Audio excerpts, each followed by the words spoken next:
My boyfriend is going to propose to me soon, but I'm rethinking our entire relationship because he constantly accuses me of cheating and being unfaithful when all I've ever done is try my best to love him. Posted by you/Pookie the dog. Sorry in advance for the wall of text. I, 25F, and my boyfriend, George, 28M, have been together for a long time now. He's going to propose to me this summer after I graduate. I went back to college for a second degree. We're planning our wedding and honeymoon, designing our future house, and we talk about the child we want to have someday. I think it's pretty safe to say things are serious between us, and we're deeply in love. However, things have not been so easy for us in the past. Our combined anxiety has caused a lot of grief. I'm still struggling with being abandoned and left to fend for myself as a child, and he's struggling with deep fears from past abuse by his father, brother, and ex-wife, who were all mentally and physically abusive. Understand that George is so sweet and loving. He does his best to help me and encourage me in any way he can, and it's clear to me that he wants me to succeed and be happy. But with George, it's like a Jekyll-Hyde thing. Sometimes I can't even believe my wonderful boyfriend could swap so quickly. When he asked for a prenup, I understood. His ex stole everything he owned and left him homeless for months. When he gets nervous and withdrawn in response to my stress, I get it. His dad was abusive whenever something stressful happened. And maybe it's just my own anxiety, but things are starting to get precarious for me. About once every 2 weeks he asks me if I'm cheating. His ex cheated on him multiple times. Sometimes he just randomly asks, "Are you cheating?" And I've been patient because I understand how anxiety can be. I make sure to always show him who I'm texting and Snapchatting, and I let him answer my texts when he hears the tone and see my call logs. Other times it gets more serious. Some months ago, he announced that he knew I was cheating because he found, in the trash, a carry-out bag and the remnants of a dinner for two from a restaurant he'd never been to. I pointed out that it was from the week prior when I'd gone to a cafe to meet my sister, and I let the leftovers go bad and just threw them out. But it was only after I showed him an Instagram picture of the meal and a pic of me and my sister from the same place that he believed me. Another time, he said he knew, he used that word, I was cheating because he saw a picture on Meet Me of me in my underwear in somebody else's house.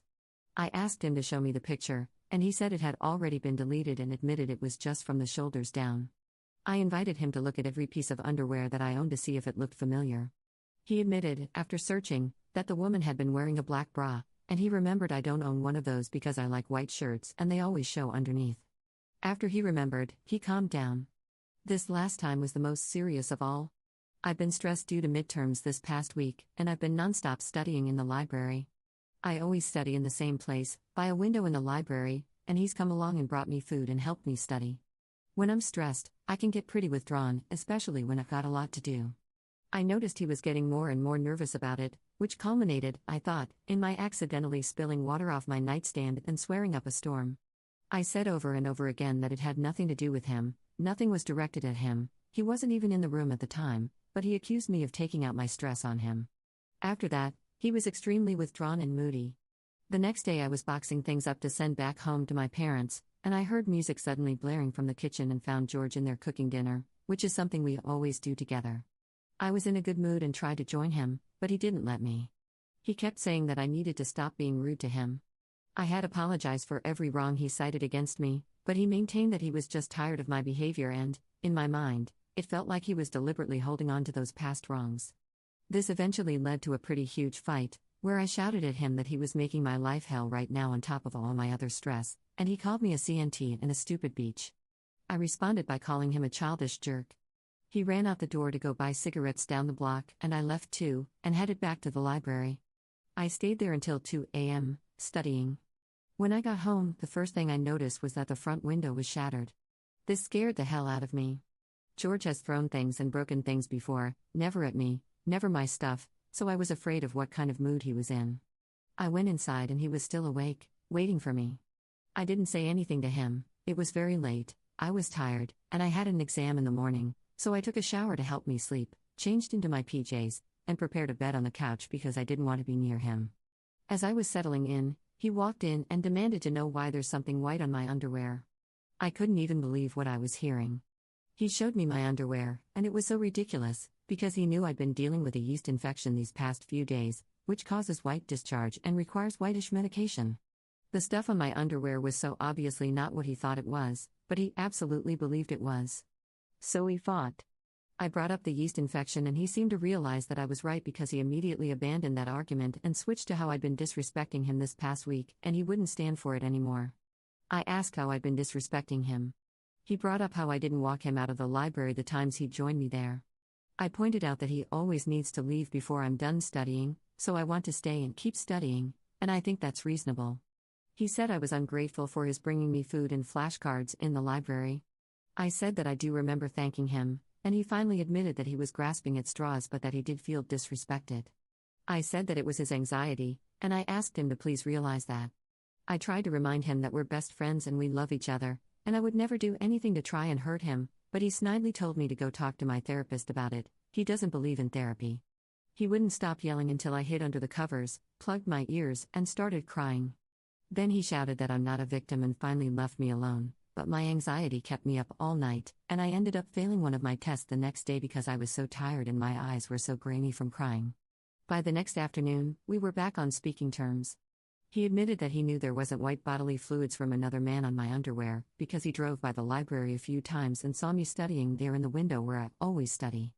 I felt very nervous about this because I realized that even with definitive proof, with his own eyes, that I didn't do anything wrong, he still went ahead and accused me. Recently we watched Horns together, and I mentioned that I thought it was unrealistic how the best friend became a psychopath out of nowhere. I thought, given they'd known him his whole life, there would have been some signs that indicated he was crazy, and his friends would have had a hunch. George said he wasn't surprised. He said he believed anyone could snap and become a rapist/murderer out of nowhere, and people could hide their true intentions no matter how well you think you know them. He cited the time his sister-in-law, married to his abusive brother, tried to strangle him out of nowhere. I know he's very distrustful of everyone, so I understand why he said that, but still, it made me afraid. The last few days have been so difficult for me. I already feel very sick to my stomach with nerves. I brought up what he said about Horns and kind of half-jokingly asked if he was going to kill me. He said no, but that he does sometimes imagine punching me in the face. I told him I sometimes think of punching him too, but I would never actually do that, and he should never do that either because I will leave. He just laughed and said he wouldn't, and I thought the conversation was over, except he suddenly said, "If you cheated on me, I think I'd be angry enough to try and kill you, and probably succeed." I responded by saying I would probably be angry enough to kill him if he cheated, but I wouldn't actually hurt him. He didn't really have a response to that. Yesterday he said it again. I mentioned how one of my friends and her now husband went celibate for their entire engagement period, 1 year. He casually responded, "That sounds horrible. I think if I had to go more than 2 weeks without sex, I'd probably freak out and kill you." This made my stomach do a flip-flop because it was the second time in 2 days. I said something like, "You know I won't be able to have sex for 6 weeks after I give birth, right? Even if it's cesarean, because I need to recover from surgery." He didn't say anything, and that freaked me the F out, so I pressed him, "You know that, right?" And he said, "Well, it's gonna be tough. Things are spiraling out of control for me. I know I often don't think straight because of my GAD, but I'm not happy with how things are going. I want to tell him not to accuse me of cheating anymore, that I've more than proven myself to him, and that we can't fight like this anymore. He needs to stop saying anything about killing me because, even if he's joking, it makes me sick to my stomach. But now I'm a little afraid that if I pick a fight about this, he's going to think that I'm cheating and trying to cover it up somehow.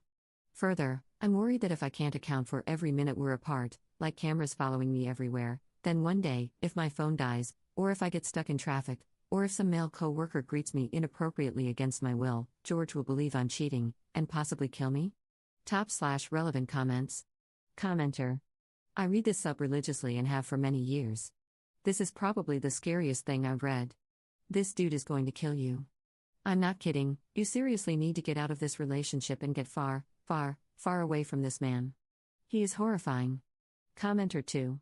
1. He's convinced she's already cheating. 2. He has clearly stated he is willing to kill her for cheating. 3. He breaks things when he's angry. Put 1 and 2 together, up, and leave him before he breaks you. Your intuition is ringing right now, and you should definitely listen to it. Women's intuition is very useful in abusive relationships, and you should always listen to it if you have a bad feeling about someone. Look up how to leave an abusive relationship, because this is the most dangerous time, when he is most likely to try to kill you. He will be convinced you are leaving him for someone else, and he's willing to kill you over that, so you need to be prepared. I would suggest going to the police station and filing a report that your boyfriend has threatened to kill you multiple times and that you are going to leave him. You can either have family members or friends help you leave, or you can have a police escort help you get your stuff and you out of the house. Women are far more likely to be murdered by intimate partners than by anyone else. And of those, most are murdered when trying to leave. Be careful. Also, I bet your GAD will get a lot better once you're not constantly living in fear, having all your communication monitored, and worrying about whether your boyfriend is in the kind of mood where he's breaking windows in the house. Your GAD is your intuition screaming at you right now. Adds an edit to her post. Okay, I'm sorry I haven't posted.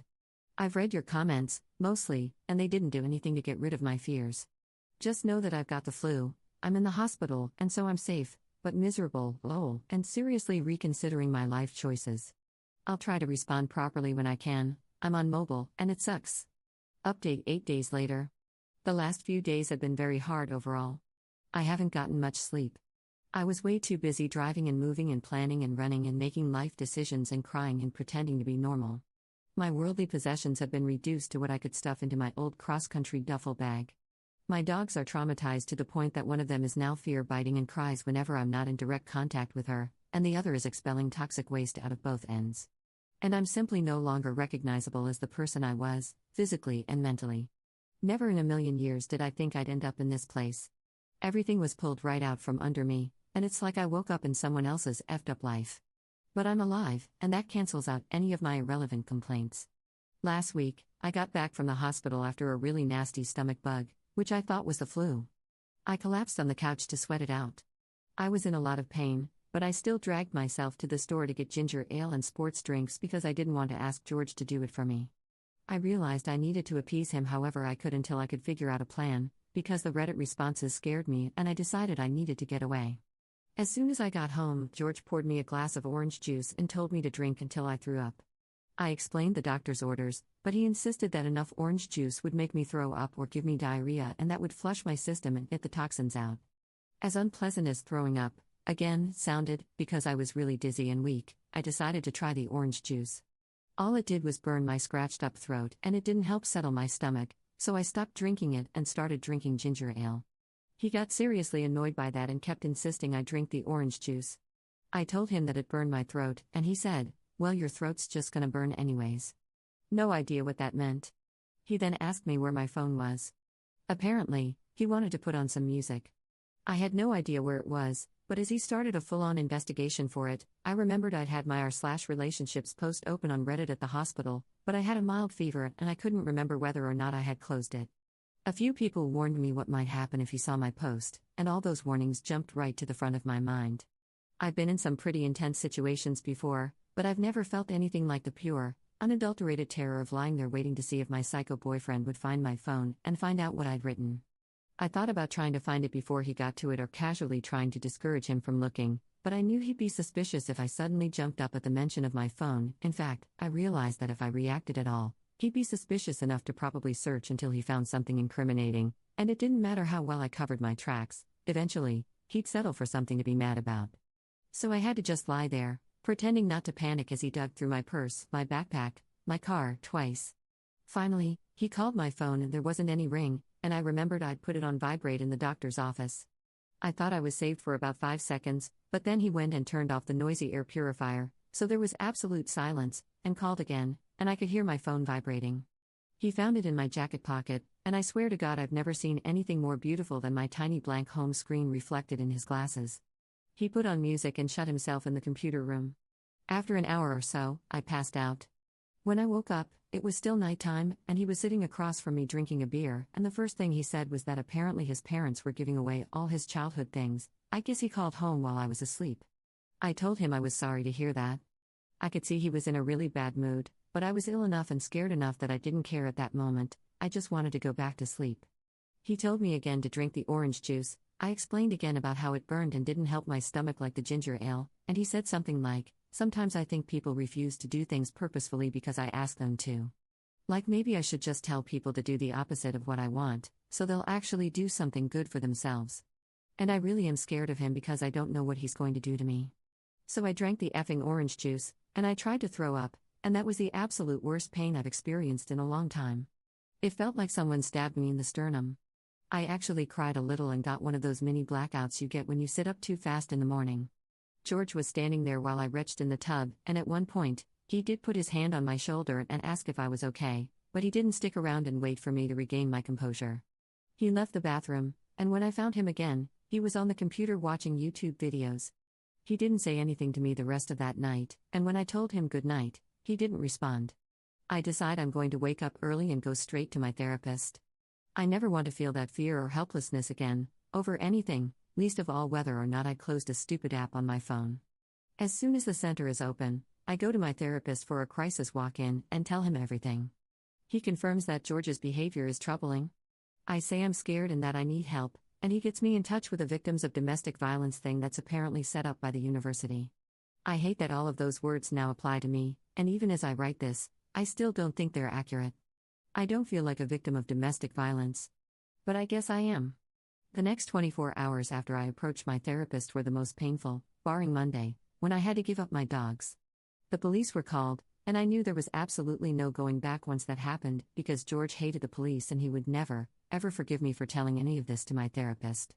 Believe it or not, I did not want to make life harder for George. I have spent so much of the past 4-ish years doing everything to make his life easier. I did not want to hurt or punish him. All I wanted was to get away with as little impact as possible, to vanish completely, and go zero contact, to forget everything and not deal with it. So the last thing I wanted was police involvement because of the stupendous freakout it would cause, but the domestic violence victims thing worked in tandem with law enforcement, and I recognized that I wasn't thinking clearly. So I took a huge leap of faith and actually trusted a trained professional to do his job properly. I was really surprised when a kind-faced woman in a pink blouse stepped into my therapist's office 20 minutes later, introduced herself as a domestic victim advocate, listened sympathetically and non-judgmentally to my sob story, and proceeded to escort me everywhere for the next few hours. She had a gun on her belt, and she was an actual trained cop, so I felt as safe as someone like me could feel, considering what I was doing. The kindness my advocate showed me was so far beyond anything any stranger has ever expressed toward me in my life. She gave me a chocolate bar off her desk that she'd obviously bought for herself earlier, offered me her lunch, packed me a to-go bag with water bottles and a can of dog food for my puppies, and told me sincerely that she wished there was anything she could say to comfort me when she and 3 other officers walked with me into my and George's apartment for the last time. I just told her that I understood. Nothing could really be said because it just sucked, but I was glad she was there.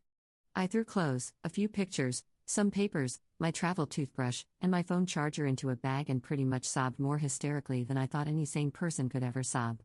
It was very embarrassing, but I couldn't stop. To an outsider with a normally functioning brain who can't understand exactly what it's like to be in my shoes, I probably seemed really weak and pathetic and stupid. But to me, getting out didn't necessarily feel like a good thing, it felt like a disaster. I was ransacking my own home. George was everything to me, and everything in my body was saying that I was destroying the only real love I'd ever have and betraying my best friend for no reason, especially when I saw a note on the fridge he'd left for me with a dry erase marker: "Dogs pooped this morning. They'd both been fed and Pook's got her medication. Have a great day, honey, I love you." I really wish I'd packed smarter. Who the F forgets to pack socks? But there were 3 large, intimidating cops waiting for me in my living room, and the victim advocate lady warned me to hurry because we didn't want George to show up and see this. It was very distressing. I had to leave behind so many things. I know it's all just worthless junk, but it was my home, things I'd picked specially and had for years. The gaming PC I built myself, my dog's toys, my sprouting plants that were so close to blooming, my favorite sunflower pattern dishes, the beautiful wooden bookcase my father made for me in his woodshop when I graduated high school, my old gross dog-eared Harry Potter books, some of which I've had since I was a little kid, the polka dot comforter my sister handed down to me after she got married, my old birthday and Christmas cards. That stuff made me feel like a person with a life that mattered. But it wouldn't fit in my bag, so I had to leave it. And I don't think I'm going to see it again. But it's not the end of the world. I'll go on and hoard a lot more useless junk in the future. If I had stayed, I wouldn't have been able to, and my junk wouldn't have done my body any good. The dogs were not happy about all the strangers in the house, nor my apparent mental breakdown, and they immediately started losing their minds. I somehow managed to load them and my stuff into my car, and then it was back to the police station to discuss options. I'd put off calling my family because I didn't want this to be real, but I figured once George realized some of my crap was gone, it was going to get very real whether or not I felt ready. The call wasn't bad. I've always been able to tell my dad anything and not be judged or ignored, though I hadn't talked with him for a while. He and my mom were away on a camping trip, but when I told him things were bad and I didn't feel safe, no other details were mentioned. He invited me to join them. It was many hundreds of miles away, in the middle of nowhere, but that sounded perfect just then. Nobody could find me, I'd be totally safe, at least for a few days. So I left town. About 3 hours into my 8-hour drive, the calls and texts started coming. I'd asked the advocate lady what I was supposed to do when George tried to get in touch with me, because for him, this is completely out of nowhere and he's likely going to call the police and file a missing person report if I didn't come home that night. She gave me a few cookie-cutter sentences to give him, which I put into a brief text. It essentially said that I didn't feel safe right now, I wanted space, and I didn't want him to contact me again. I would contact him when I was ready. Then I was stupid and I read the hailstorm of sad texts I got in response to that. Then I was even more stupid and, rather than blocking him, I answered one of his many subsequent calls. It was quick. He sounded scared and heartbroken, and I felt bad for him, because I knew he would never understand. He said he was having a panic attack, he didn't understand, please don't do this, all I ever did was love and take care of you, we were supposed to get engaged. I cut him off and said that I didn't feel safe, I didn't want him to contact me, I couldn't help him, his behavior was unstable, and he needed to go to a hospital. He asked me if this had anything to do with my therapist telling me lies. I said no, but he said something like, I need to talk to that effing guy, he needs to stay the F out of my relationship, he's messing with my fiancé. Then he asked me if I'd stop taking my anti-anxiety medication. But I didn't answer, and I didn't hear the rest of what he was saying because I just repeated to him, firmly, all the points I'd already stated, and then hung up and blocked him.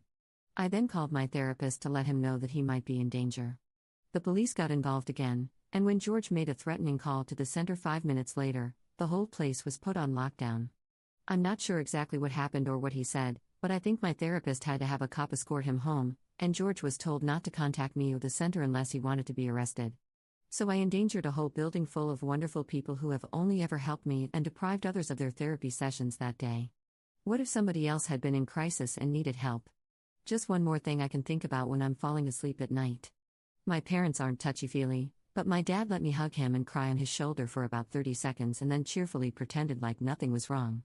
He wiped my laptop and phone in case of keyloggers while joking around with me about the dogs and school and unrelated stuff, which is his way of dealing with problems. To be fair, it works really well most of the time. He doesn't like talking about personal issues, in general, it makes him uncomfortable, so I spared him a conversation about what happened. He knew I was safe and getting help, and that's all he wanted. My mom was extremely sympathetic toward George. She's always liked him, and she told me once that he made me normal, and when I mentioned once that I thought he was controlling, she said that I still shouldn't push him away because he was really nice and good for me, and controlling behavior wasn't in itself an issue anyway. I hadn't expected much from her, to be honest.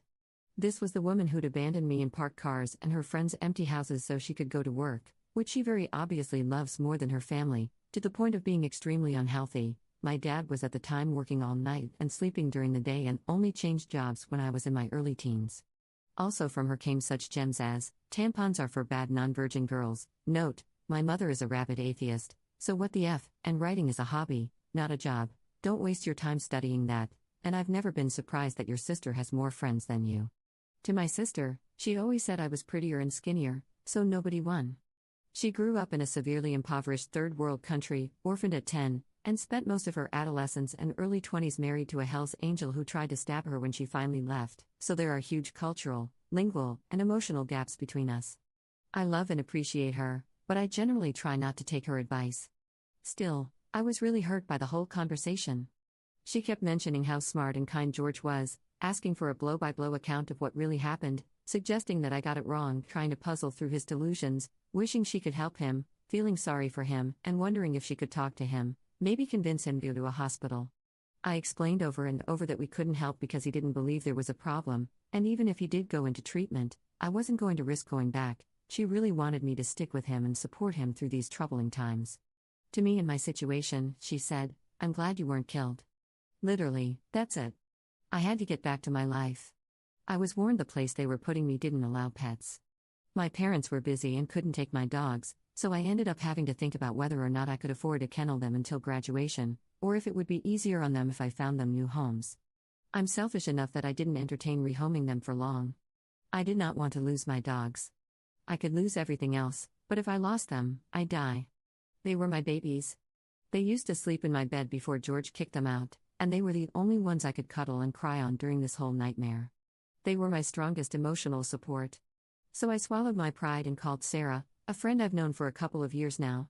I haven't kept up contact all that well because with George, it's just easier to have as few relationships as possible to avoid anyone texting me too often or mentioning anything that he could be suspicious about. She was glad to hear from me. I asked if she knew anyone who could take my dogs for a day or two until I figured out where to keep them. She called a friend of hers who agreed to take them. Then she asked if everything was okay. I thought about lying, but I figured I owed her the truth, or at least a part of it. I said things were really up in the air right now and I'd have to fill her in later. My roommate got almost no notice that somebody was going to be moving in. My advocate moved really quickly and wanted me out of my situation ASAP, so by the time my roommate knew, I'd already unloaded all of my garbage in her personal space. I taped a Butterfinger and a friendly little note to her bedroom door, and I fully intend to bribe her not to be pissed later by leaving booze in the fridge and letting her know she's welcome to it. She's out of town herself right now, so I haven't met her yet, but she seems nice. I saw Game of Thrones magnets on the fridge, so there's one icebreaker I've got. I then changed a few more things to make myself feel safer walking around in the streets. There's no chance George knows where I am or how to find me, but still. I hope this stun gun doesn't go off randomly in my pocket. I managed to find a kennel I felt comfortable with. They had grassy playpens with shallow swimming pools and fountains, and they provided the dogs with enrichment and fluffy beds. I absolutely kid you not, this place looks better than some daycares I've seen. It was astronomically expensive, but I figured if I was going to use up my rainy day fund on something, it should be something that would reduce the amount of lifelong trauma my dogs were experiencing. When I went to check my dogs into their temporary new home, I found out that the girl Sarah referred me to had to get up in the middle of the night to take one of them out several times. Vomit and diarrhea everywhere. Which made me feel horrible. I forced $30 on her and arranged to have flowers sent over as a sincere apology for the hell I put her through. Then I gave up my dogs. I can still see them during the day, but it broke my heart into pieces to let them go. Sarah met up with me later, and I told her what happened. Like my parents, she really isn't touchy-feely, so there was no crying or hugging or any of that nonsense. She gave me crap for being with George. Dude, I knew he was a psycho. I was gonna tell you off before because you were always crying about him and stuff, but I figured you were a grown woman and had your crap together, damn, and then went on to say that I should have called her way earlier. She liked the changes I'd made to my appearance so far but said I should avoid wearing bright colors from now on. She takes off her dark-colored jacket and gives it to me right there. Then she goes on to describe all the ways my situation was exactly like J-Lo's in the 2002 movie Enough, reads me the whole synopsis off Wikipedia, and makes plans for us to get smashed and watch it together. I told her I've decided to avoid alcohol for the near future since I'm already dancing on the edge of depression, but I said I'd still show up and bring popcorn balls. Other than how annoyed she was at me over my bad decisions, I couldn't have asked for a better friend. For a little while at least, she made me feel human. Later that night, my dad informed me that George had left him and my mother a threatening message on their public business line. The only way I can think that he got that number was by Googling their names. I immediately took the necessary steps to file for a restraining order. The only reason I'm writing this is because I have no idea how to make sense of my life right now except to write it down, and more importantly, I've really got nobody else to talk to. When I was a kid, I'd do a lot of journaling to help me get through difficult times. I figure this is the same, only sometimes the journal says encouraging things back. And I'm not going to lie, I could use some encouragement. So I'm just going to dump it all anonymously here, and maybe that will give me some kind of closure, maybe not. I have nothing else to do because I can't bear to leave this room right now. Also, I feel I owe it to a bunch of internet strangers to say thank you properly and let you know what's happened. Some of you seem truly upset by my situation, and some took quite a large chunk of their time to write to me. So thank you, really, from the bottom of my heart, thank you. Because I'm a real girl behind these words. I like sewing my own dresses and watching David Attenborough documentaries and wasting hours of my life on PC games. I like gardening and fantasy books. I struggled through serious depression and GAD and eating disorders that left me very weak but very grateful for my life, so I believed. I am a real, breathing person who was very naive and very vulnerable, and you random people saved my life. Honestly, I only ever come on here to look at screenshots of elderly people struggling to use Facebook. I thought the internet was full of Machiavellian teenagers who'd probably tell me how beachy I sounded. Thanks, genuinely, to everyone who answered my post and everyone who sent me a PM. I've sat and I've read each and every one of them multiple times. I reread them when I start to feel like I've overreacted, like maybe I'm crazy. I reread them when I start to think about ever reconciling with George or feeling guilty about what I've done. I've printed out my original post and every comment I've gotten, yes, even you in danger, girl, and I put them in my journal and I continue to look at them. Even though none of you guys actually knew me, you cared. And some of you cared quite a lot. You offered me your stories, or someone to talk to, or a place to stay, a book, a phone number to call. Most of you were more concerned about me than my mother. Because I was seriously in danger. I was? There were things I never thought would be affected by my being with George, my dogs, my possessions, the safety of the people around me. I was lonely enough to get myself into that position. And I actually do want to live, so I realize I've got to change, too. There's a lot of work to be done. Maybe George isn't an evil guy, but I'm going to stop describing him as a wonderful person. I don't believe people are good or evil, but the stuff he was doing was definitely evil. The more I look back on it, the more I realize how much stuff I let happen to my life and body that I should not have tolerated. And the absolute crapest I've endured has made me slowly start to admit that to myself. I can't explain my reasons for staying with him so long because they aren't logical. He spent years slowly building up to some of the things he did, and it was easy to forgive him after every seemingly small incident because I didn't look at the big picture, and I thought I was in love. George is a highly intelligent, gorgeous, funny, inspiring, ambitious, and charming man, the kind of man I fully believed was way out of my league. He is often very thoughtful, and we clicked on a level I'd never experienced before. He does charity work in the community, has created methods for improving the world in concrete ways both environmentally and socially, mostly concerning the homeless because he was homeless for a while, and he would bend over backwards to help a friend in need. The sex was amazing when I wanted it. On the surface, he was perfect. Being with him often gave me butterflies. But he is sick. And he's sick in a way that I can't fix. Over the years, I lost the ability to understand what was okay and what wasn't. I fought along the way, I even occasionally left, but he always drew me back in. He made me feel special and loved. He said I was an irreplaceable extension of himself, and for a girl who'd never thought of herself as irreplaceable, it seemed to make up for all the bad. I've since learned that this kind of stuff is common. I'm going to try my hardest to educate myself and change how I approach relationships, because I now understand that I'm just as sick as George, although in a different way, and if I don't do anything about it, I'll likely end up with another George somewhere down the road. I've ordered the following books, and I intend to read them and to continue therapy so that this never happens to me again. Why does he do that? Lundy Bancroft. The Gift of Fear, Gavin de Becker. Safe People, Dr. Henry Cloud, Dr. John Townsend. The Science of Trust, John M. Gottman. Daring Greatly, Brené Brown. These are just a few that were suggested to me, by you and my therapist. If you have other suggestions that have helped you, or someone you know, through a situation like mine, please let me know.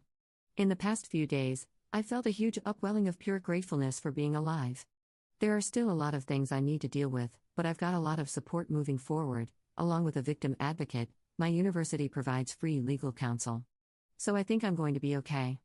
Cookie the Dog Feelings Update. Alright, guys, check your spelling because all this crap's going in the scrapbook. You think I'm kidding? You see if I'm kidding. I love you guys, and it's seriously like this in here for me reading your responses. I've just started pelting people with upvotes in lieu of 1,000 thank yous because I really am so grateful for your encouragement and your kind words. This has made my life. Also, a few people have mentioned the possibility of poison, so I thought I'd let you know I'm going to the docs tomorrow to see if there's any chance of that. But I'm stable, I think, and there's no evidence of damage thus far. Hopefully, the orange juice thing was just a weird power play and not something more sinister.